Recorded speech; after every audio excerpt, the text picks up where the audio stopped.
ఏ బాటైనా పర్వాలేదంట, సమయంతో సాగటమే మన సింపుల్ సిద్ధాంతం.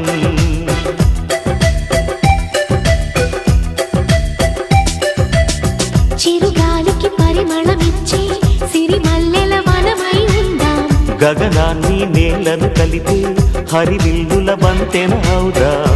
ఆనందం అంటే అర్థం మనమందా, ప్రతి పూట పాతై సాగే హుషారు సరిగమలో.